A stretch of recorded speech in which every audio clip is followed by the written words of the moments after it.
Galaxy News Hour Live। कुनै पनि शासन व्यवस्था निरपेक्ष रूपमा असल वा खराब हुँदैन। विगतमा अङ्कगणितीय आधारमा अविश्वासको प्रस्ताव ल्याउने, सरकार ढाल्ने र बनाउने खेलको मैदान बनाइएकोले संसदीय व्यवस्था बदनाम भयो। सांसदको किनबेच, रातो पासपोर्ट दुरुपयोग लगायतका प्रकरणले व्यवस्थाकै औचित्यमा प्रश्न उठाउने ठाउँ दियो। त्यसबाट पाठ सिकेर नयाँ संविधानमा सुधारिएको संसदीय व्यवस्था गरियो भनियो, तर संसदीय अभ्यासमा विगतका विकृति फेरि दोहोरिन थालेका छन्। प्रधानमन्त्रीले आफू खुसी प्रतिनिधि सभा विघटन गरे, त्यो पनि दुई पटक। जनताका जनजीविकाका विषयमा गहन छलफल गर्नुपर्ने र कानुन निर्माण गर्नुपर्ने संसद बन्दी अवस्थामा छ। राजनीतिलाई साँगुरो घेरामा राख्न चाहने दलका नेताहरू सार्वजनिक चासोका विषयमा कोठे बैठकबाट निर्णय लिन्छन्।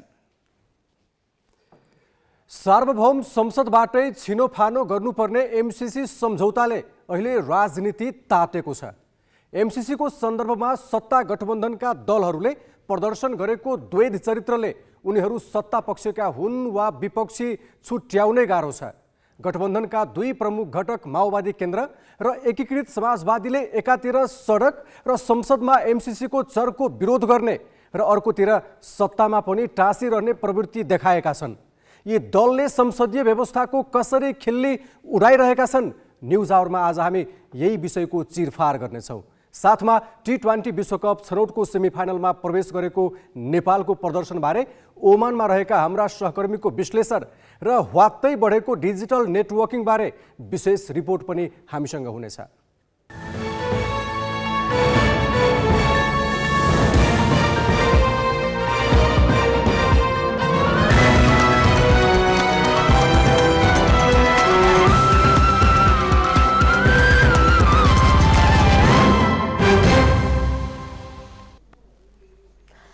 नमस्कार, यो हो गैलेक्सी न्यूज आवर। अब हेडलाइन्स।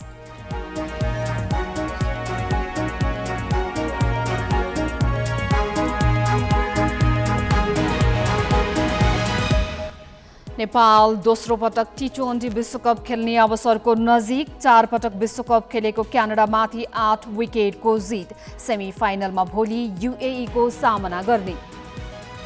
एमसीसीमा माओवादी र एकीकृत समाजवादीले दोहोरो चरित्र प्रदर्शन गरेपछि कांग्रेस रुष्ट। अनुमोदनका क्रममा गठबन्धनको भविष्यको चिन्ता नहेर्ने चेतावनी। सरकारमा बसेर सदन र सडकमा अराजकता प्रदर्शनले संसदीय मान्यतालाई नै चुनौती। सुधारिएको भनिएको व्यवस्थालाई बदनाम बनाउन दलहरू उद्यत। रातारात दोब्बर कमाउने लोभमा भर्चुअल नेटवर्किङमा नेपालीको ठूलो लगानी, 50 करोड भन्दा धेरै डुबेको गुनासो। राष्ट्र बैंक भन्छ अर्थतन्त्र नै समस्यामा पर्न सक्छ। र भारत बिहारका पूर्व मुख्यमन्त्री लालू यादव चारा घोटालामा दोषी ठहर। सीबीआई विशेष अदालतद्वारा 5 वर्ष कैद र 60 लाख जरिवानाको फैसला।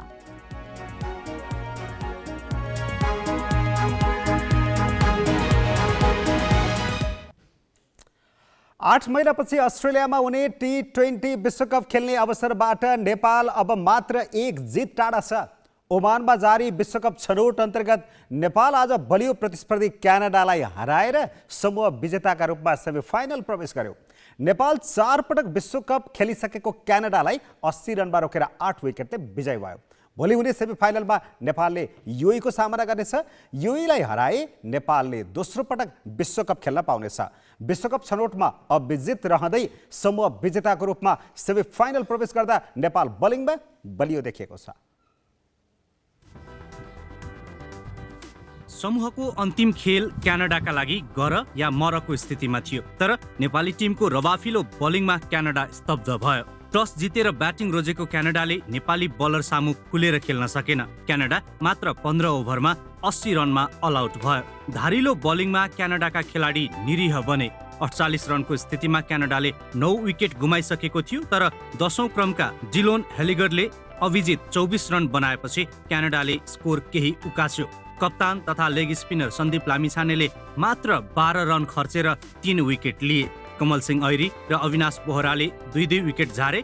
यो लक्ष्य नेपालले 14.1 ओभरमा 2 विकेटको क्षतिमा हासिल गर्यो। 23 रनमा आसिफ शेख र कुशल मल्ललाई गुमाएको अवस्थामा कुशल भुर्तेलले अभिजित 34 र दिपेन्द्र सिंह ऐरीले 27 रनको पारी खेले।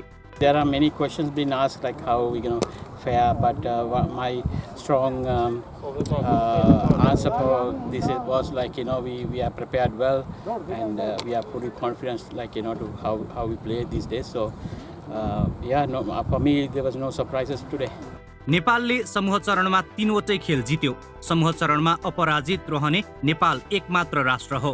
दावेदार मानिएका आयरल्यान्ड र युएईले समूह चरणमा 1-1 हार सहे। नेपालको अपराजित यात्रामा बलिङ बलियो रह्यो। 3 मध्ये 2 खेल नेपालले बलियो बलिङबाटै जितेको हो।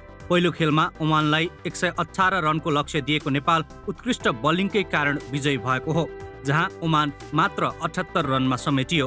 फिलिपिन्ससँगको दोस्रो खेलमा कुशल भुर्तेल र दिपेन्द्र सिंह ऐरीले 171 रनको कीर्तिमानी साझेदारी गरेर ब्याटिङ पक्ष पनि फेरिएको संकेत गरेका थिए। उक्त खेलमा बलिङ पक्ष बलियो भएकैले फिलिपिन्स मात्र 82 रनमा समेटियो। नेपालले सेमिफाइनलमा युएईसँग खेल्नेछ। सोमबार बहराइनसँग 2 रनले पराजित भएको युएईले रन रेटका आधारमा आफ्नो समूहको उपविजेता बन्दै सेमिफाइनलमा स्थान बनाएको हो। It's like no game can be taken lightly in this tournament. UAE was playing good cricket throughout, and it's a good team. But for us, like, we've been like, getting things done properly for the last 3 games for sure. Like, we were up there even. Like after the quadrangular, we had few hiccups there, but we picked up nicely, and we are in the right track. So still we have, like, it's an important game tomorrow, as we all know, and we still have to play our best cricket. Nepal र UAE बीचको semifinal खेल Oman cricket एकाडेमीको मैदानमा हुनेछ, जहाँ spinner मैत्री pitch छ। त्यसैले सेमिफाइनलमा नेपालले टोलीमा केही परिवर्तन गर्न सक्ने अनुमान गरिएको छ। अर्कातिर तीव्र गतिको बलिङ विरुद्ध राम्रो ब्याटिङ गरिरहेको युएई को कमजोरी स्पिनर सामु खेल्न नसक्नु हो।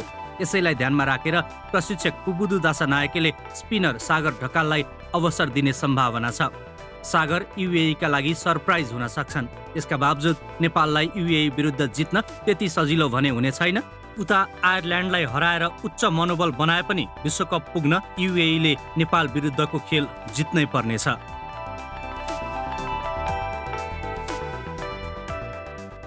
क्यानाडालाई हार चखाउँदै नेपाल ग्लोबल छनौटको सेमिफाइनलमा पुग्यो।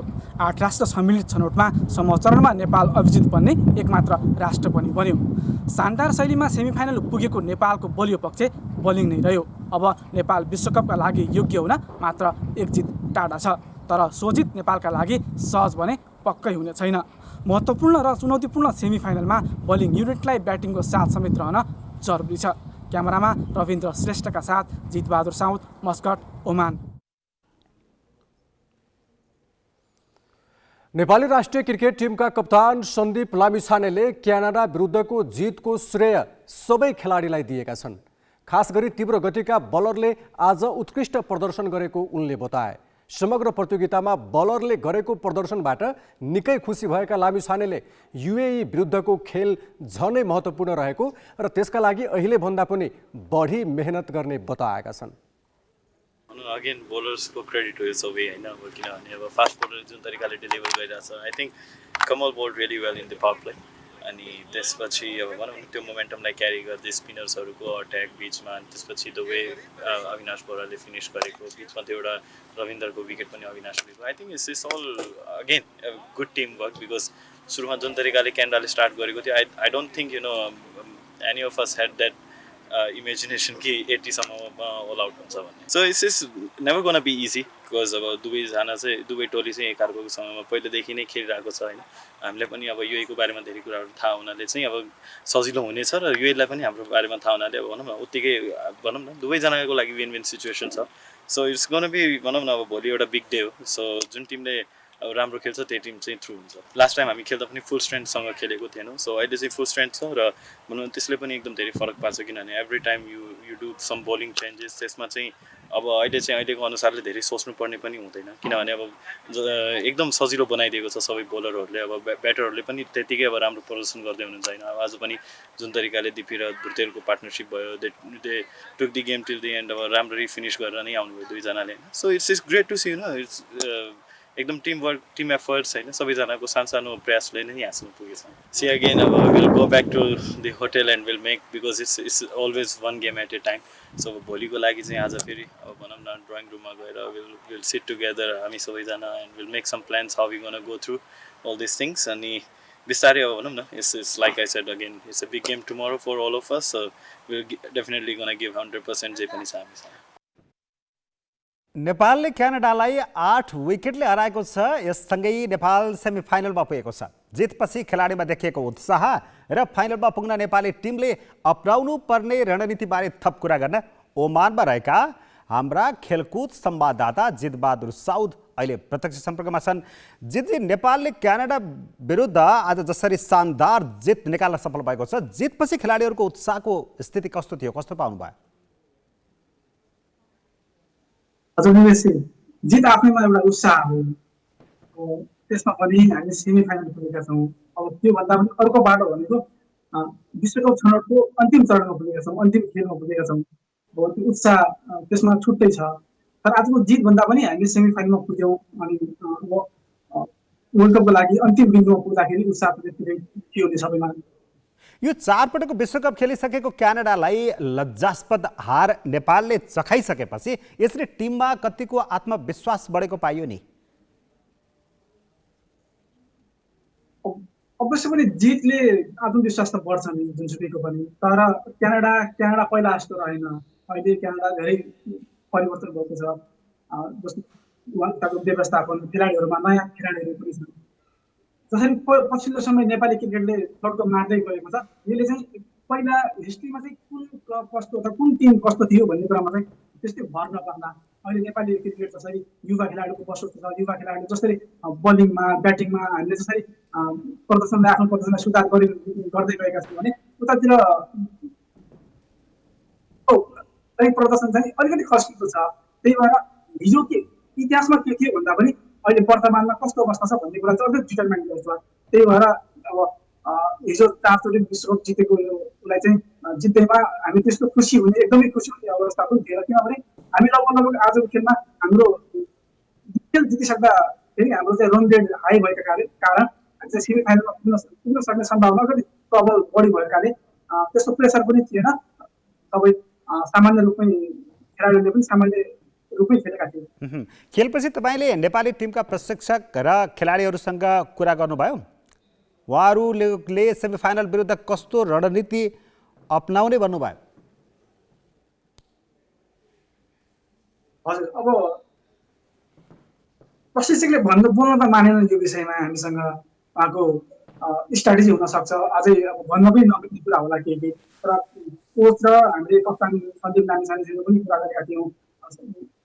तर भोलि युएसमा अलिकति गाह्रो नै हुनेछ। तर उनले भने जस्तै अब आज चाहिँ राति उनीहरूले चाहिँ भोलि युएको लागि त्यो स्ट्राटेजी चाहिँ बनाउने कुरा चाहिँ हामी सल्लाह गर्दैछौँ। कुन खेलाडीलाई राख्ने, कुन खेलाडीलाई आउट गर्ने, उनीहरूसँग चाहिँ कुन तरिकामा चाहिँ कुन स्ट्राटेजीमा खेल्दाखेरि राम्रो हुन्छ भने त्यो स्ट्राटेजीको कुरा चाहिँ हामीसँग बोल्न नै मानेन। उनीहरूले चाहिँ आज चाहिँ हामीले क्यानाडासँगको लागि मात्रै स्ट्राटेजी बनाएका थियौँ, भोलिको लागि सोचेका थियौँ।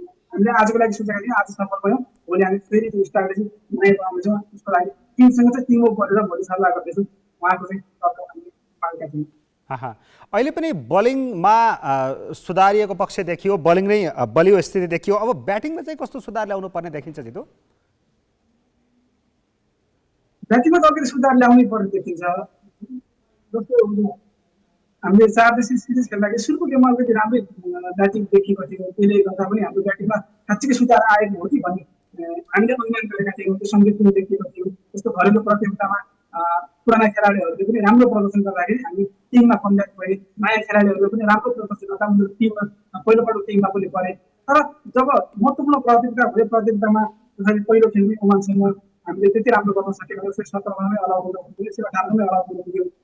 त्यसपछिको खेलमा पनि जस्तो फिलिपिन्ससँग सुरुमै हामीले जस्तो स्टार्ट गर्नुपर्ने थियो त्यस्तो स्टार्ट गर्न सक्यौँ। किनभने ओपनर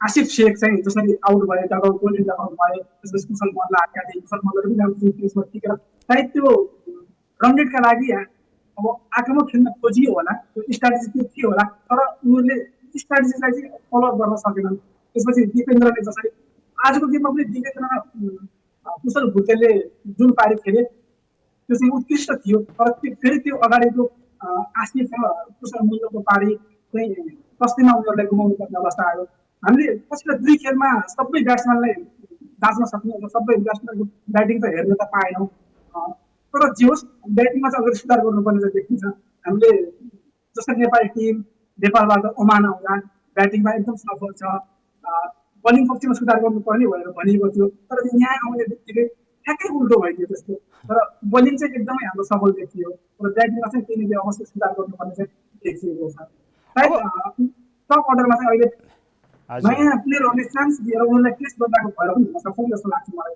टप अर्डरमा चाहिँ अहिले केही ब्याटिङमा चाहिँ अब अन्त्यमा आज युएले बहराइनसँग अप्रत्याशित हार बेहोरेको छ तर उसले समूह चरणमा टेस्ट मान्यता राष्ट्र आयरल्यान्डलाई हराएको छ नेपाल पनि 4 देशीय सिरिजमा युएसँग हारेको थियो हैन यो स्थितिमा नेपालले सेमिफाइनलमा के कसरी खेल्नुपर्ने देखिन्छ अब युए आफैमा अहिले पछिल्लो समय युए राम्रो टिम बनाएर आएको छ पछि जसरी आइपिएल युएमा हुँदाखेरि युएका निशक्तिय प्लेयरहरूलाई चाहिँ आइपिएलमा प्रयोग गरिएको थियो बलरलाई बोलिङ लेग बोलिङको रूपमा ब्याटिङलाई सहायक ब्याटिङको रूपमा त्यो लेगमा चाहिँ प्र्याक्टिस गर्नको लागि युएका धेरै अधिकांश खेलाडीलाई आइपिएलमा प्रयोग गरिएको थियो त्यो प्रयोग गरेका कारणले युए दुवै पक्षमा एकदमै स्टेबल देखिएको छ एकदम निखारी आएको छ जुन पहिलाको अवस्थामा जसरी नेपालसँग सिरिज खेलिरहन्थ्यो नेपालले पनि नेपालमा युएले जसमा नेपालले अलिकति डोमिनेट गरेको देखिन्थ्यो मैले युएले डोमिनेट गरेको त्यो अवस्थामा चाहिँ छैन नेपाल युए अलिकति पहिलाभन्दा सुधारिएको छ जसरी 4 देशीय सिरिजमा आयरल्यान्डलाई पराजित गर्यो अनि त्यसपछि फेरि छनौट खेलमै ग्लोबल छनौट खेलमै आयरल्यान्डलाई पराजित गर्दा उसको सफल पक्ष चाहिँ अलिकति बलिङ पनि त्यत्तिकै राम्रो छ जितु धन्यवाद छ जानकारीको लागि धेरै धेरै धन्यवाद छ उहाँ हुनुहुन्थ्यो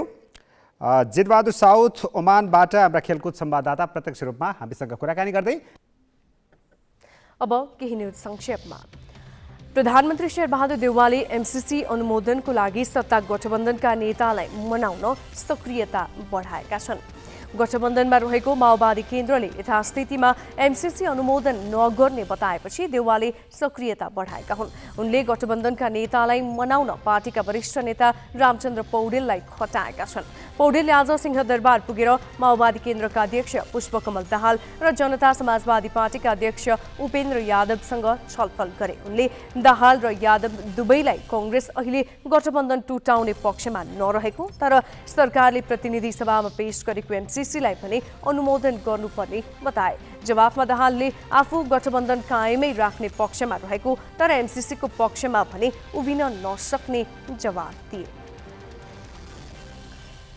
नेकपा एमालेका अध्यक्ष केपी शर्मा ओलीले माओवादी केन्द्रका अध्यक्ष पुष्पकमल दाहाल र नेकपा एकीकृत समाजवादीका अध्यक्ष माधव कुमार नेपालमाथि संसदमा तमासा देखाएको आरोप लगाएका छन् ओलीले आज काठमाडौँको दहचोक स्थित कालु पाण्डेको समाधि स्थलमा आयोजित कवि गोष्ठीमा दाहाल र नेपालमाथि एमसीसी टेबल र अनुमोदनको षड्यन्त्र गरेर कार्यकर्तालाई विरोधमा सडकमा उतारेको आरोप लगाए उनले सरकारमा बसेर सरकारले संसदमा पेश गरेको एमसीसीको विरोधमा कार्यकर्तालाई ढुङ्गा मुढा प्रहारमा सहभागी गराउनु गैर जिम्मेवारीको पराकाष्ठ भएको बताए अनुमोदनकै लागि एमसीसीमा हस्ताक्षर गर्नेको माओवादीले विरोध नगरेको ओलीको भनाइ छ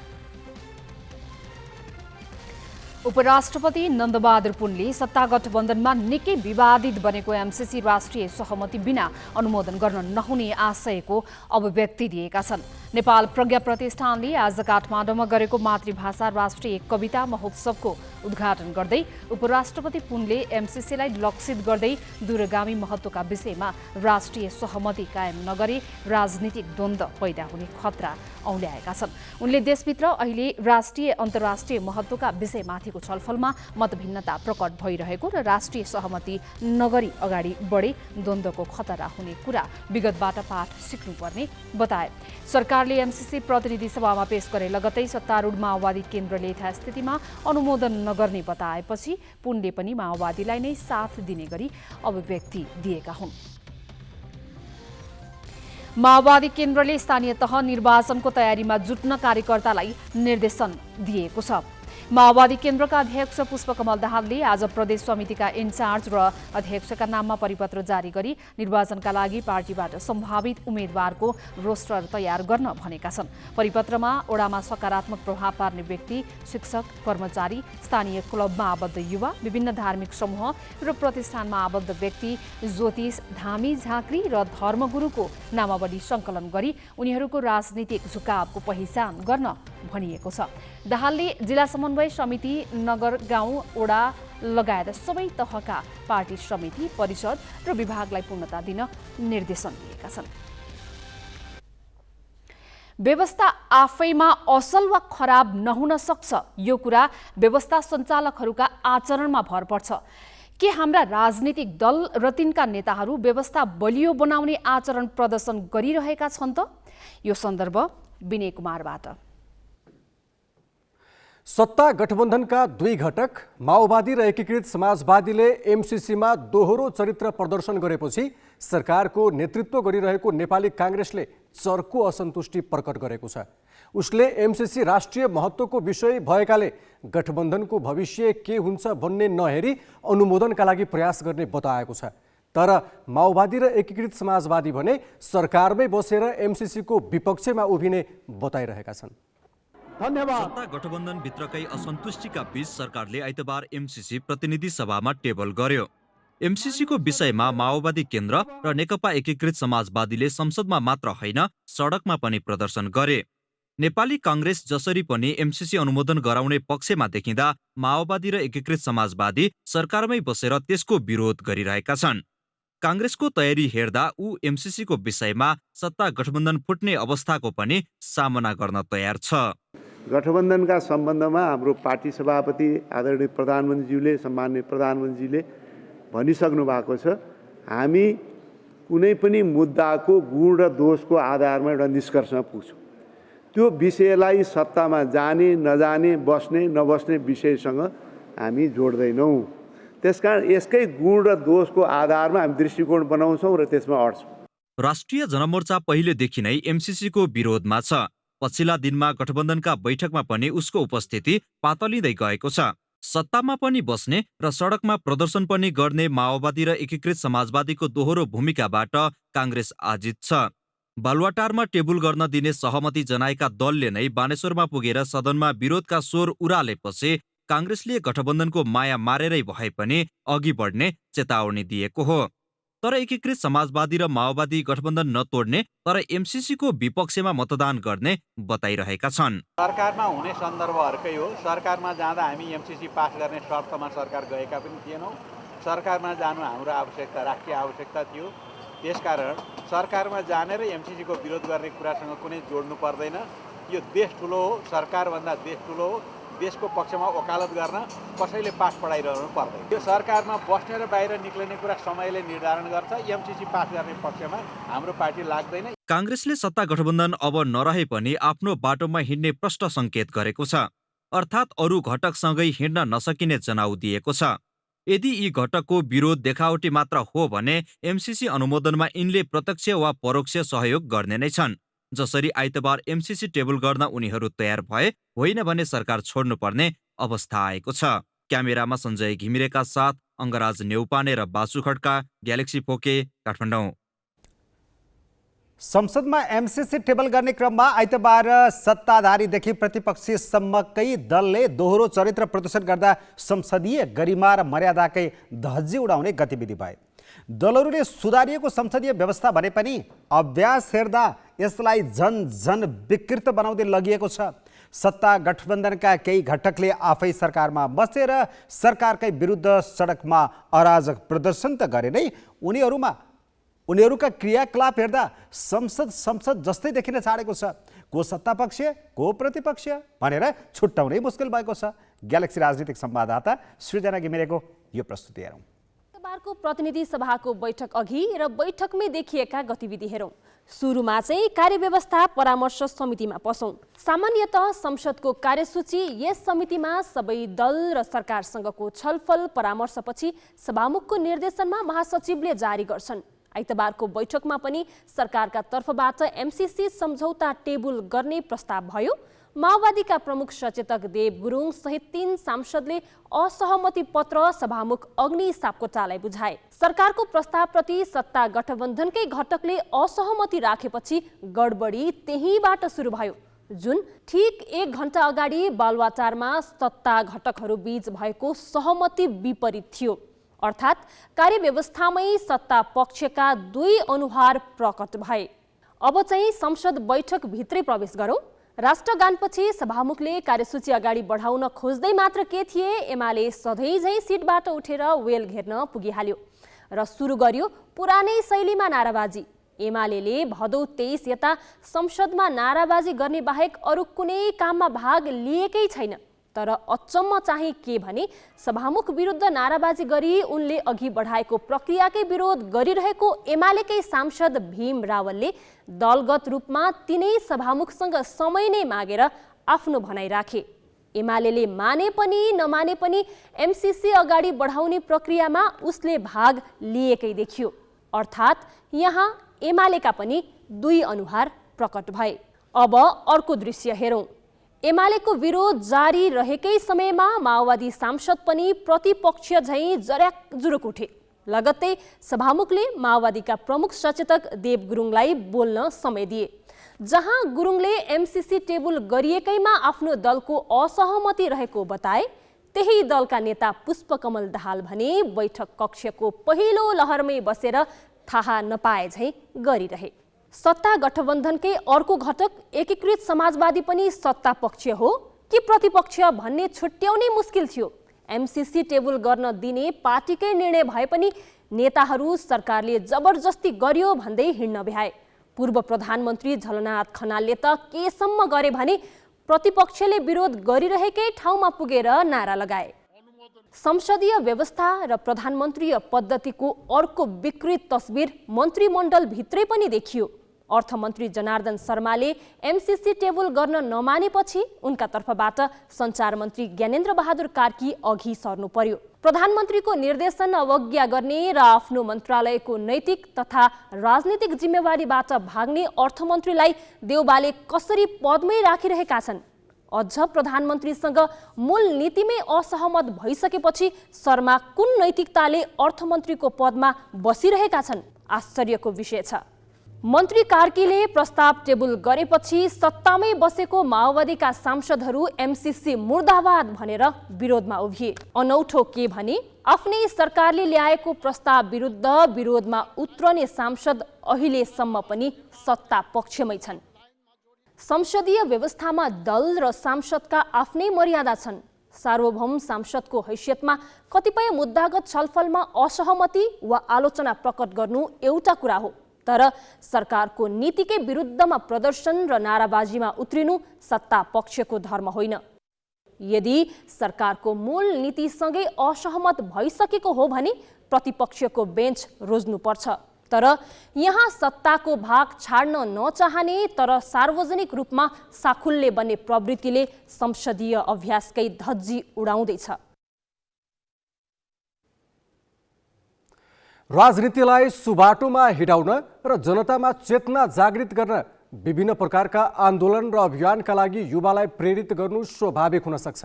तर नेपाली राजनीतिक दलका नेताहरूले कार्यकर्तालाई सही कुरा नबताउने, गुमराहमा राख्ने र अन्धाधुन्ध सडकमा उतार्नेमा मात्र ध्यान दिएका छन्।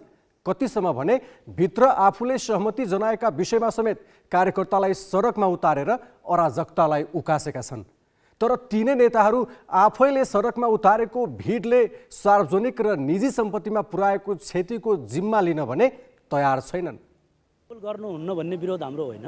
मूलभूत रूपमा हामीले चाहिँ पार्टीले अस्ति हाम्रो जो निर्णय गरेको छ संशोधन सहितको बुदासहित पास गर्नुपर्छ भन्ने जो छ लाइन, त्यो लाइनमा हामी छौँ अहिले। खास गरी तपाईँले जो एकदम अब्जेक्टिभ जो कुरा गर्नुभएको छ, राष्ट्रिय सहमति भयो भने राष्ट्रिय विषयवस्तुलाई चाहिँ संसद जनताको सार्वभौम संस्था संसद हो, संसदमा त्यो टेबल हुनुपर्छ, त्यो सरकारको चाहिँ बिजनेस पनि हो। त्यसोमा आउँदाखेरि हामीले ए टु जेड कुनै पनि हालतमा जो संसदमा त्यो चाहिँ दर्ता हुनु हुँदैन भन्ने कुरा चाहिँ हामीले राखेका छैनौँ। एमसिसी विरुद्धको अभियानमा म यहाँ आइरहेको छु, उपस्थित भइरहेको छु। यो आउन पर्ने कारण नेपाली नागरिक भएको कर्तव्य एउटा भूमिका, नागरिकको भूमिका म निर्वाह गर्दैछु। केही दिनदेखि बानेश्वर क्षेत्रमा भइरहेका प्रदर्शनका स्वर हुने, सत्तामा रहेका र नरहेका विभिन्न दलका कार्यकर्ता सडकमा उत्रिएर एमसिसीको विरोध गरिरहेका छन्। मुलुकको सार्वभौमिकता र सुरक्षाको विषयमा चिन्तित भएर सडकमा उत्रिएको भनिरहेका प्रदर्शनकारी युवाको बोली र व्यवहार भने विरोधाभासपूर्ण छ। सडकमा उत्रिएका कार्यकर्ताको व्यवहार उग्र थियो। उनीहरूले प्रहरीलाई ढुङ्गा, सिसा र बाँसका भाटा प्रहार गरे, निषेधित क्षेत्र तोडे, सडक र सहरको सौन्दर्य बनेका किनाराका पक्की संरचना भत्काए, बगैँचाका बिरुवा उखेलिए, सार्वजनिक सम्पत्तिमा मात्र होइन ओरपरका पसलमा समेत क्षति पुर्याइयो। स्वतन्त्र विवेक प्रयोग गरी ठिकलाई ठिक र बेठिकलाई बेठिक भन्न नसिकाउने र युवा जोसको लाभ मात्र उठाउन खोज्ने नेतृत्वका कारण यो अवस्था आएको देखिन्छ। हाम्रो शीर्ष नेताहरूले नै द्वैत चरित्र देखाएको हो र आफ्नै हस्ताक्षरलाई शुद्ध षड्यन्त्र हो भन्ने, आफैले सही गरेको शुद्ध थाहा नपाउने, आफैले सुरु गरेका प्रोसेसहरूको नैतिक दायित्व नलिने, आफै पदमा हुँदा गरेका कामहरूबारे म बेखबर छु, जानकार छैन, अनभिज्ञ छु भन्ने र त्यो गलत प्रवृत्तिलाई ढाकछोप गर्नका लागि युवा र विद्यार्थी सङ्गठनहरूको चाहिँ दुरुपयोग गर्ने जुन काम भएको छ, त्यसका लागि म युवा पङ्क्तिलाई भन्दा नेतृत्व पङ्क्तिलाई नै यो गलत हो भन्न चाहन्छु। युवा शक्ति देशका सम्पत्ति हुन्, उत्पादन समृद्धिका आधार हुन्, तर नेपालका नेताहरूले यिनलाई जहिल्यै ध्वंसमा मात्र प्रयोग गर्न खोजे। आफ्नो शक्ति देखाउन मात्र उनीहरूले उपयोग गरे। अझ युवाहरू पनि सही र गलत नछुट्याई नेताहरूकै लहलहीमा लागेको देखिन्छ। युवाहरू पनि सतही हुनु भएन हैन, उहाँहरूले पनि कुनै कन्टेन्ट के हो त, कुनै विषयमा गएर हामीले सडकमा प्रोटेस्ट गर्दा हैन, सडक भत्काउँदा या बोट बिरुवाहरू नाश गर्दा या कुनै सार्वजनिक सम्पत्तिको क्षति गर्दा कुन कन्टेन्टमा के कामका लागि मैले यो गरिरहेको छु, यो मैले गर्नुपर्ने हो कि नगर्नुपर्ने हो, यो ठिक हो कि बेठिक हो भनेर अलिकति गहिराइमा गएर अध्ययन गर्ने संस्कार संस्कृति हामीमा नभएको हो कि, हल्ला र रुमरमा कुद्ने प्रवृत्ति चाहिँ अलिकति बढेको हो कि भन्ने मलाई पनि लागेको छ। युवालाई सडकमा उतार्ने र अराजकताका निम्ति उक्साउने नेताहरू त्यस अराजकताबाट सार्वजनिक र निजी सम्पत्तिमा पुगेको क्षतिको जिम्मा लिन भने कोही पनि तयार छैनन्। आइतबार नै माओवादी अध्यक्ष पुष्पकमल दाहालदेखि एकीकृत समाजवादीका अध्यक्ष माधव कुमार नेपालले समेत यसको सबै दोष सरकारमाथि थोपरे। उल्टै सरकारले नै सबै जिम्मा लिनुपर्ने जिकिर गरे। आफै सरकारमा बसेर सडकमा अराजकता सिर्जना गर्ने र आफू चाहिँ पानी माथिको ओभानो बन्ने प्रवृत्तिले नेपाली राजनीतिको संस्कारहीन पाटोलाई उजागर गरेको छ। व्यवस्था परिवर्तनका लागि युवाहरूको योगदान अतुलनीय रहेको छ, तर पछिल्लो केही दिन यता एमसिसीको विषयमा लिएर युवाहरूले सडकमा जुन हिसाबको प्रदर्शन गरिरहेका छन्, यो प्रदर्शनबाट युवाप्रति नै भरोसा जाग्ने केही वर्गहरूको मनमा ठेस पक्कै लागेको छ। क्यामेरा पर्सन सुशील बास्कटाका साथमा मिलन बुढाथोकी, ग्यालेक्सी फोके, काठमाडौँ। पछिल्लो समय संसदमा न त संसदीय अभ्यास भएको छ, न दलहरू आफ्नो दलीय मर्यादामा बसेका छन्। संसदमा देखिएको भद्रगोल र हाम्रो संसदीय अभ्यासले के सङ्केत गरेको छ भनेर ग्यालेक्सी संवाददाता उक्तम पौडेलले पूर्व सभामुख तारानाथ राणा भाटलाई सोधेका छन्। कहिलेदेखि नचल्या पार्लियामेन्ट चल्न थाले, आइदेखि चाहिने अब कता काटमार हुने हो भन्ने स्थितिमा त्यस्तो नहोस् भन्ने चाहन्छु म। त्यो स्थितिमा देखा परिरहेको छ हिजोको उफ्राइ हेर्दा। अनि कार्यपालिकाको स्थिति यो छ, सरकारमै भएका पार्टीहरूको मत भिन्नता देखिन्छ, अपोजिसन पनि त्यति चाहिने एउटा जिम्मेवारीपूर्वक प्रस्तुत भएको देखिँदैन। हामीले परिकल्पना गरेकै अभ्यास अहिले चाहिँ इम्प्लिमेन्ट भइरहेछ। तपाईँको प्रश्नले हाँसो पनि उठ्छ र लाज पनि लाग्छ। हजुर, संसारभरि 250 वर्षभन्दा पुरानो संसदीय अभ्यास छ नि, हजुर, त्यहाँ यस्तो किसिमको कुनै कामहरू संसारमा तपाईँले इतिहास पल्टाएर हुनसक्छ मैले चाहिने अध्ययन नगरेर हो कि मैले कहीँ पाउन्न। सम्पूर्ण कुरा बुझेर एउटा म्याच्योर ढङ्गले प्रस्तुत हुनुपर्ने र संसदमा प्रवेश गर्न पर्ने उसमा हामी हतारमा 16 गते कहिले आउने हो र बर्बाद हुने हो कि भन्ने ढङ्गले हिजो प्रस्तुत हुँदा देखिहाल्नु पर्छ अहिलेको जमाना।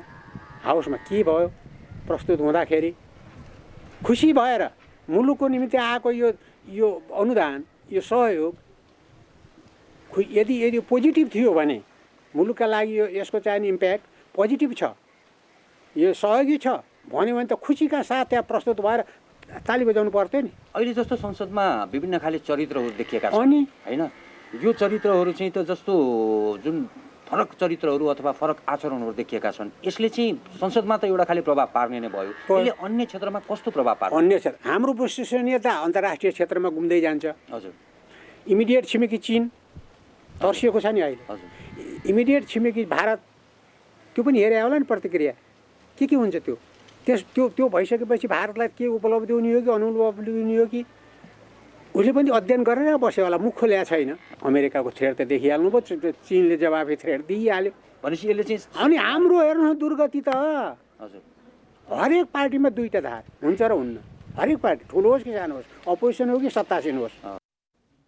संसदको मर्यादा र गरिमा जोगाउनु दलहरूकै कर्तव्य हो।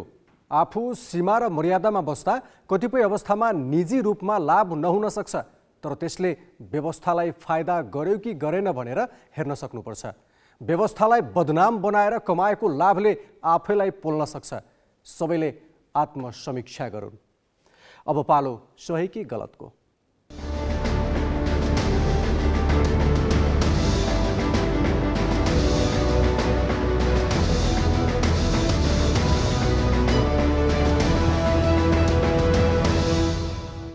सही कि गलतमा हिजो हामीले सोधेको प्रश्न थियो, फोहोर व्यवस्थापनका लागि काठमाडौँ महानगरपालिका सङ्घीय सरकारकै भर पर्नु सही कि गलत? ग्यालेक्सी एपमा सहीको पक्षमा 5% र गलतको पक्षमा 95% मत प्राप्त भएको छ। मत व्यक्त गर्नुहुने सम्पूर्ण दर्शकलाई धन्यवाद। अब आजको प्रश्न, विरोध प्रदर्शनका क्रममा राजनीतिक दलले सार्वजनिक सम्पत्ति तोडफोडको जिम्मा नलिनुलाई के भन्नुहुन्छ?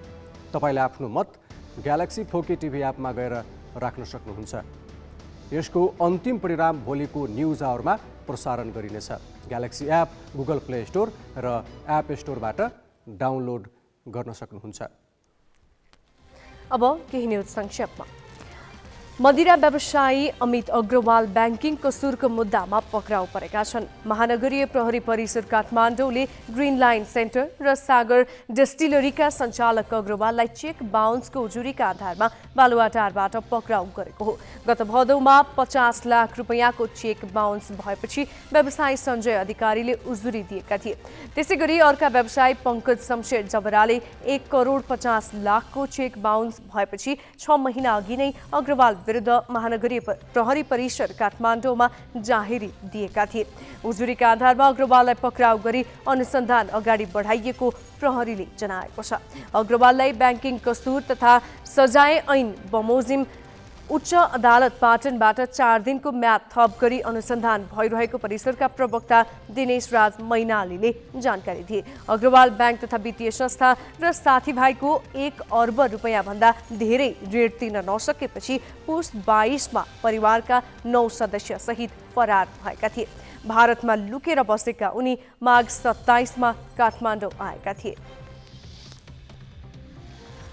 बैतडीमा टिप्पर दुर्घटनामा परि मृत्यु हुनेको संख्या 4 पुगेको छ। पाटन नगरपालिका स्थित मनिका खान बोहरी गाउँ सडक खण्डमा आज दिउँसो भएको दुर्घटनामा 3 जनाको घटनास्थलमा र 1 जनाको उपचारका लागि लैजाँदै गर्दा बाटोमा मृत्यु भएको हो। मृत्यु हुने 4 जना पाटनका हुन्। घाइते 5 जनाको डडेलधुरा अस्पतालमा उपचार भइरहेको छ। टिप्परमा पाटन नगरपालिका 3 गुरुडा स्थित सिगास माविका विद्यार्थी सवार थिए।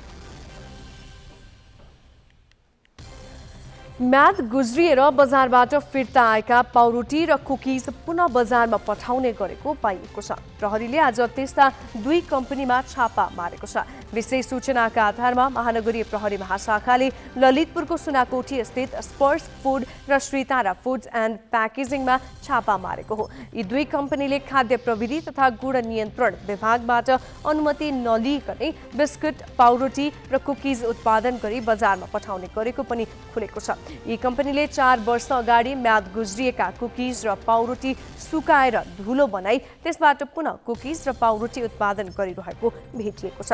दुवै कम्पनी नक्कली मह बेचेको आरोपमा माघ 30 मा पक्राउ परेका नरबहादुर श्रेष्ठको भएको प्रहरीको अनुसन्धानबाट खुलेको छ। शेयर बजार परिसूचक नेप्सेमा सामान्य सुधार देखिएको छ। नेप्से आज 25.41 अङ्कले बढेको छ। 13वटै समूह सकारात्मक भएपछि नेप्से 2718.5 अङ्कमा पुगेको छ। राष्ट्र ब्याङ्कले मौद्रिक नीतिको समीक्षा मार्फत मार्जिन प्रकृतिको कर्जामा कडाई गरेपछि नेप्से आइतबार 39 अङ्कले घटेको थियो। आज नेप्सेमा सुधार भए पनि कारोबार रकम भने घटेको छ। आइतबारको तुलनामा आज कारोबार रकम 1 अर्ब रुपैयाँ भन्दा बढीले घटेको हो। 49,93,000 किता शेयर 2 अर्ब 79 करोड 76 लाख रुपैयाँमा किनबेच भएको नेपाल स्टक एक्सचेन्जले जनाएको छ। आज 154 कम्पनीका लगानीकर्ताको सम्पत्ति बढेको छ। शहीद स्मारक ए डिभिजन लिगमा 7-2बाट युथ क्लबसँगको हारपछि ब्रिगेड बोइज क्लब रेलिगेसनमा परेको छ। 10 रङ्गशालामा आज भएको खेलमा 7-2बाट युथले ब्रिगेड बोइज क्लबलाई 3-2 गोल अन्तरले हरायो, जसका कारण ब्रिगेड बोइज रेलिगेसनमा पर्यो। ब्रिगेड बोइज यो सिजन रेलिगेसनमा पर्ने दोस्रो टोली हो। यसअघि च्यासल युथ क्लब रेलिगेसनमा परेको थियो। 7-2बाटोको जितमा सुशील राई, दीपक राज सिंह ठकुरी र निरज चौधरीले 1-1 गोल गरे। ब्रिगेड बोइजका लागि बेटरान्ड इबोडे, ओटो र रोशन राणा मगरले 1-1 गोल फर्काए। 7औं संस्करणको नेपाल पाकिस्तान फ्रेन्डसिप 2020 क्रिकेट प्रतियोगिता फागुन 18 गतेदेखि हुने भएको छ। नेपाल स्थित पाकिस्तानी दूतावासको आयोजनामा फागुन 18 देखि 26 गतेसम्म प्रतियोगिता हुने भएको हो। दूतावासका अनुसार प्रतियोगितामा 12 टिम सहभागी हुनेछन्। 12 टिमलाई 4 समूहमा विभाजन गरी लिग कम नकआउटका आधारमा प्रतियोगिता सञ्चालन हुनेछ। 4 समूहका विजेता सेमी फाइनल प्रवेश गर्नेछन्। दुई मुलुकबीच सम्बन्ध अझ सुमधुर बनाउने उद्देश्यले प्रतियोगिता गर्न लागेको पाकिस्तानी राजदूत सैयद हैदर शाहले बताएका छन्। भारतको बिहारका पूर्व मुख्यमन्त्री एवं राष्ट्रिय जनता दलका प्रमुख लालू प्रसाद यादव चारा घोटाला मुद्दामा दोषी ठहर भएका छन्। यादवलाई चारा घोटालाको मुद्दामा झारखण्डको सीबीआईको विशेष अदालतले 5 वर्षको जेल सजाय र 60 लाख रुपैयाँ जरिवानाको फैसला गरेको हो। झारखण्डको चारा र पशुपालन घोटालासँग सम्बन्धित यो अन्तिम र 5औं मुद्दा हो। सन् 1990को दशकको चर्चित पशुपालन घोटालामा सीबीआईले 66वटा मुद्दा दर्ता गरेको थियो। तीमध्ये 6वटा मुद्दामा बिहारका तत्कालीन मुख्यमन्त्री लालूलाई पनि आरोपी बनाइएको थियो। बिहारको विभाजनपछि मध्ये 5 मुद्दा झारखण्डमा सारिएको थियो। 5 मध्ये 4वटा मुद्दामा लालू यसअघि नै दोषी ठहर भइसकेका छन्। 4 मुद्दामा दोषी ठहर भएका यादवले 8 महिना जेल बिताएका थिए। उनी 31 महिना अस्पताल बसेका थिए। उनी केही समय अघि मात्र धरौटीमा रिहा भएका हुन्। फैसला विरुद्ध यादवले उच्च अदालतमा अपिल गर्ने जनाएका छन्। युक्रेन सङ्कटबारे अमेरिकाका राष्ट्रपति जो बाइडेन र रुसका राष्ट्रपति भ्लादिमिर पुटिन बीच औपचारिक वार्ता हुने भएको छ। फ्रान्सका राष्ट्रपति इमानुएल म्याक्रोको मध्यस्थतामा बाइडेन र पुटिन वार्ताका लागि तयार भएको फ्रान्सको राष्ट्रपति कार्यालयले जनाएको छ। यसअघि पुटिन र म्याक्रोबीच 3 घण्टा लामो फोन वार्ता भएको थियो। पुटिनले कूटनीतिक समाधानका लागि आफू सधैँ तयार रहेको बताएको म्याक्रोले जानकारी दिएका छन्। क्रेमलिनले भने वार्ताको तयारी सुरु नभएको बताएको छ। यसैबीच युक्रेनका पूर्वी सहर डानिस्क र लुहान्स्कबाट 60,000 रुसी नागरिकलाई रुसले आफ्नो देश फिर्ता लगेको छ। लुहान्स्कमा सेनाको आक्रमणमा 2 जना रुसी भाषीको मृत्यु भएको रुसले त्यहाँबाट आफ्ना नागरिकलाई फिर्ता लैजान सुरु गरेको हो। युरोपेली एयरलाइन्सले पनि जतिसुकै बेला पनि हुन सक्ने भनी युक्रेनको आकाश प्रयोग नगर्न निर्देशन दिएका छन्। रुसले युक्रेन सीमा क्षेत्रका विभिन्न 21वटा स्थानमा शिविर स्थापना गरेर सैन्य अभ्यास गरिरहेको छ। विगतमा युनिटी, हर्बो, क्रिस्टल भिजन जस्ता नेटवर्किङ व्यवसायबाट धेरैजना ठगिएको बाहिरिएपछि सरकारले अनुसन्धान गर्यो। केहीलाई कारबाही गरेको सरकारले यस्तो व्यवसायमाथि कानुनी प्रतिबन्ध पनि लगायो। तर अब यस्तै नेटवर्किङ भर्चुअल माध्यममा वात्तै बढेको छ। बाँकी प्रसङ्ग निमेश बन्जारीबाट। बिजनेस न्यूजका साथमा कर्पोरेट पे व्यावसायिक भुक्तानीलाई सरल बनाउँदै प्रणालीमा आबद्ध हुन आजै आफ्नो ब्याङ्क तथा वित्तीय संस्थामा सम्पर्क गर्नुहोस्।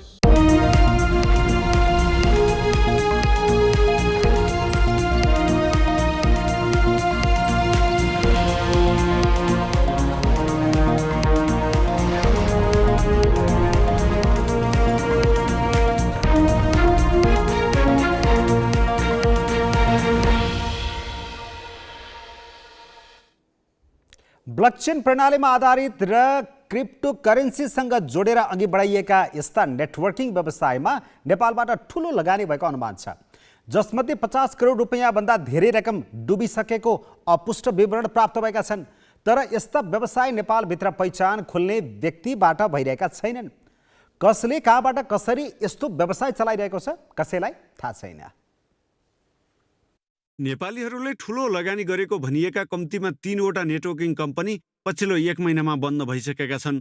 भर्खरै मात्र आइएनएस भिडियो पुस्ट भन्ने कम्पनीले घोटाला गरेको भनेर सामाजिक सञ्जालमा व्यापक हल्ला भयो। त्यसअघि मेटावेल्थले आफ्नो एप र वेबसाइट नै नखुल्ने बनाएको थियो। ब्लक एरियाज नाममा बनाइएको उक्त एप मार्फत कम्तीमा 23,000 नेपालीले लगानी गरेको अनुमान छ। त्यसअघि नटमेटा भनिने यस्तै अर्को कम्पनी पनि डुबेको थियो। सामाजिक सञ्जाल युट्युबमा हरेक दिन नयाँ नयाँ यस्ता भर्चुअल नेटवर्किङ व्यापारको प्रचार गरिएका भिडियोहरू अपलोड भइरहेका छन्।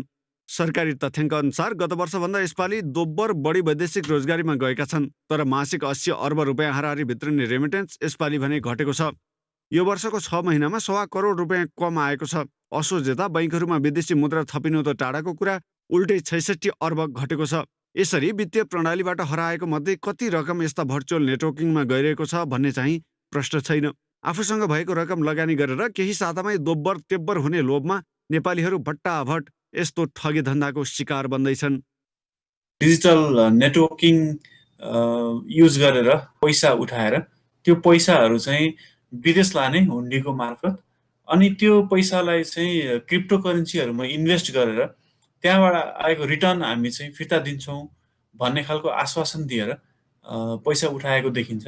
यसरी उठाएको पैसा पठाइसकेपछि जुन फिर्ता आउने आश थियो त्यो अनुसार फिर्ता नआएको थाहा पाएपछि चाहिँ ल हामी चाहिँ अब यो ठगीमा पर्यौँ, हामीलाई चाहिँ झुटो आश्वासन दिएर चाहिँ हामीबाट पैसा लिइयो भन्ने कुराहरू चाहिँ उजुरी गर्न आउनुभएको, त्यस्तै गरेर पत्र पत्रिकाहरूमा आएको कुराहरू चाहिँ हामीले देखे सुनेका छौँ। अहिले काठमाडौँ लगायत देशका ठूला सहरमा हाइपरफन्ड नामको भर्चुअल नेटवर्किङमा बढी लगानी भएको पाइएको छ। उपत्यका बाहिर भने अरू विभिन्न नेटवर्किङमा लगानी बढिरहेको हाम्रा संवाददाताहरूले जनाएका छन्। तर नेपालमा यस्तो लगानी गर्न कानुनी प्रतिबन्ध छ। यही कारण आफ्नो पैसा गुमाएकाहरू प्रहरी वा अन्य सरकारी निकायमा उजुरी दिनका लागि जान सकिरहेका छैनन्। डिजिटल कारोबारमा केही सूचनाहरू आएको छ, भेरिफाई हुने क्रममा छ। भेरिफाई हुने बित्तिकै कानुनी दायरामा ल्याउने हामीले हरसम्भव प्रयत्न गर्छौँ प्रमाण सङ्कलन गरेर। तर धेरै जसो सूचनामा चाहिँ कस्तो देखिन्छ भने घटनामा इन्भल्भ भएको व्यक्तिहरू बाहिर, नेपाल बाहिर बसेर नेपालमा चाहिँ इनिसिएट गरिरहेको भन्ने खालको कुराहरू छ। हामीले त्यसलाई पनि भेरिफाई गरिरहेको छौँ। कतिपय नेपाली भए पनि पहिलाको नेपाली भए पनि अहिले बाह्य मुलुकको चाहिँ नागरिक भएर पनि बसिसकेका खालको इन्फर्मेसनहरू पनि आइरहेको छ।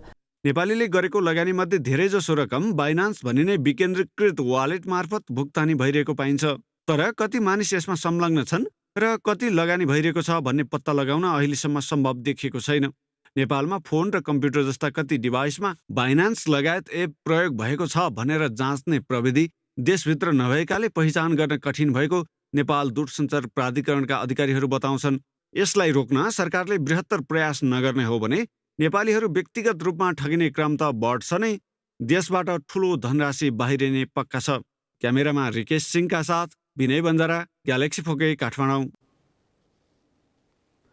धेरै नेटवर्किङ अहिले आफ्ना अति सस्ता क्रिप्टो करेन्सीको प्रयोग बढाउने हेतुले पनि फैलाइएको छ।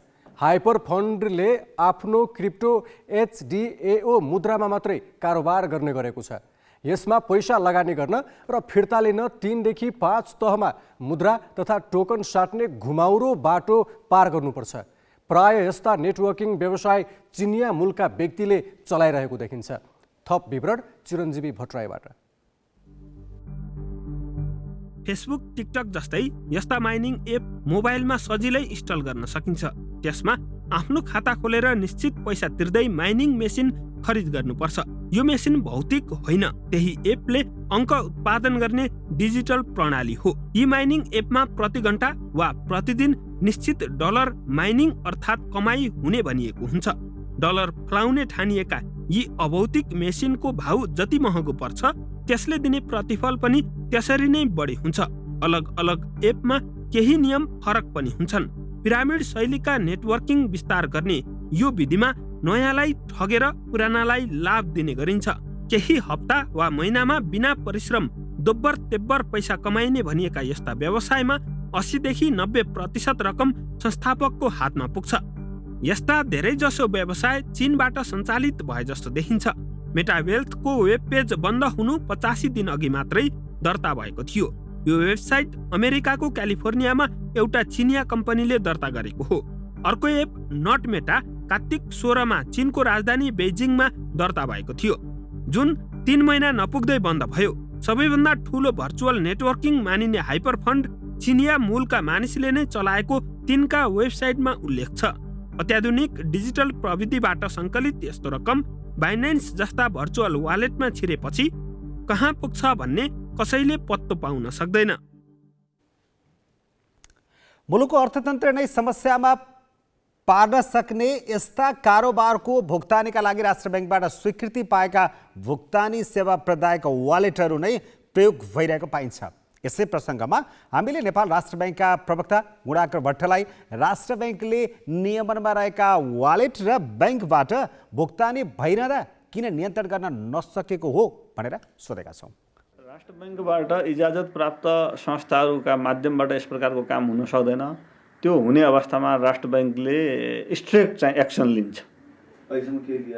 यस्तो जानकारी आउँदा र भोलि चाहिँ हाम्रो सुपरभिजनले यस्ता कुराहरू भेटायो भने हामीले इन्फोर्स गर्छौँ। हाम्रा जति मेजर्स छन् ती इन्फोर्स गर्छौँ, उहाँहरूलाई कारबाहीको दायरामा ल्याउँछौँ। जुन हिसाबबाट नेटवर्किङ प्रकृतिको व्यवसाय फस्टाइरहेछ, यसले दुई प्रकारको जोखिम ल्याउँछ। एउटा व्यक्ति अथवा घर परिवारलाई जोखिममा पार्ने, उसको बचत, उसको लगानी भोलि कुनै बेला डुब्न सक्छ। थोरै मान्छेले कमाउँछन् तर धेरै मान्छेले गुमाउने सम्भावना हुन्छ। दोस्रो भनेको नेपालमा यसले कानुनी मान्यता नपाएको विषय हो। भोलि कानुनको निगरानीमा, कानुनको दायरामा पर्दा व्यक्तिले अर्को चाहिने क्षति बेहोर्नुपर्ने हुन्छ।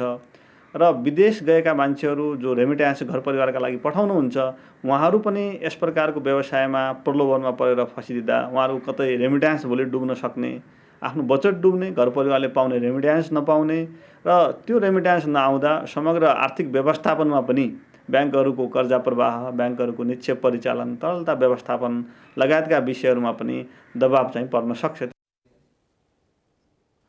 स्टेम कोष प्रत्यारोपण गरिएपछि अमेरिकाकी एक महिला HIV सङ्क्रमणबाट मुक्त भएकी छन्। यो सँगै उनी HIV सङ्क्रमणबाट मुक्त हुने विश्वकै तेस्रो व्यक्ति र पहिलो महिला बन्न पुगेकी छन्। उनी ल्युकेमियाको उपचारका क्रममा थिइन्। उनमा एड्स उत्पन्न गर्ने भाइरस विरुद्ध प्राकृतिक प्रतिरोधी क्षमता भएका व्यक्तिबाट स्टेम कोष प्रत्यारोपण गरिएको थियो। यद्यपि नाभिबाट रगत प्रत्यारोपण गरिने भएकाले उनको उपचार भने जोखिमपूर्ण थियो। यो क्रम HIV भएका मानिसहरूमा प्रयोगमा ल्याउन धेरै जोखिमपूर्ण हुने भएकाले वैज्ञानिकहरू नै चिन्तित थिए। तर प्रत्यारोपणपछि HIV विरुद्ध प्रतिरोधी क्षमता विकास हुनेमा भने उनीहरू विश्वस्त थिए। संक्रमित महिलाको आत्मबल बलियो भएपछि एन्टिरेट्रोभाइरल थेरापी भने आवश्यक नपरेको विज्ञहरूको भनाइ छ। My history is proof in concept that HIV can be cured. Hope is alive and cure is on the horizon. उपचारपछि उनी 14 महिनादेखि HIV संक्रमणबाट मुक्त छन्। उनको सफल उपचारबारे डेनबर स्थित एक चिकित्सा सम्मेलनमा प्रस्तुति नै दिएको थियो। HIV को कार्यात्मक उपचारको रूपमा प्रयोग गरिएको यो विधि पहिलो पटक सार्वजनिक भएको हो। हाल सोही विधिको परीक्षणका लागि अमेरिका स्थित बाल्टिमोरमा थप 25 जना संक्रमितको उपचार चलिरहेको छ। परीक्षणमा रहेकाहरूले पहिले क्यान्सर प्रतिरोधी कोशिकाहरूलाई मार्नको लागि केमोथेरापीबाट गुज्रिनु पर्ने हुन्छ।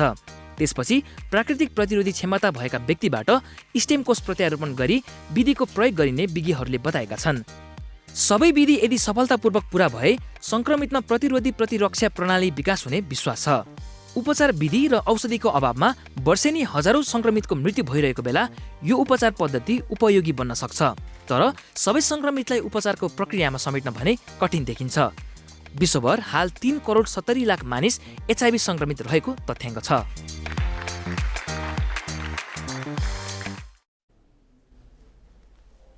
हामी ग्यालेक्सी न्युज आवरको अन्त्यमा छौँ। जाँदा जाँदै हेडलाइन्स।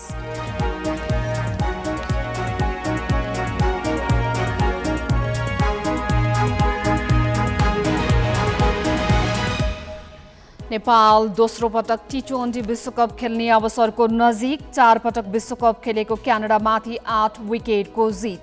सेमी फाइनलमा भोलि युएई को सामना गर्ने। एमसीसीमा माओवादी र एकीकृत समाजवादीले दोहोरो चरित्र प्रदर्शन गरेपछि कांग्रेस रुष्ट। अनुमोदनका क्रममा गठबन्धनको भविष्यको चिन्ता नहेर्ने चेतावनी।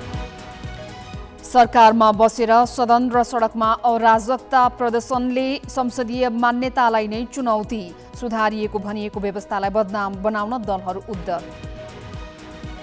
रातारात दोब्बर कमाउने लोभमा भर्चुअल नेटवर्किङमा नेपालीको ठूलो लगानी। 50 करोड भन्दा धेरै डुबेको गुनासो। राष्ट्र बैंक भन्छ अर्थतन्त्र नै समस्यामा पर्न सक्छ। र भारत बिहारका पूर्व मुख्यमन्त्री लालू यादव चारा घोटालामा दोषी ठहर। सीबीआई विशेष अदालतद्वारा 5 वर्ष कैद र 60 लाख जरिवानाको फैसला।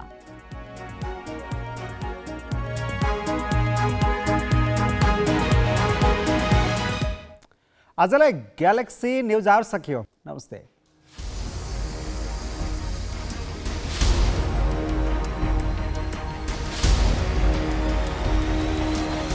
This is Galaxy News Hour Live.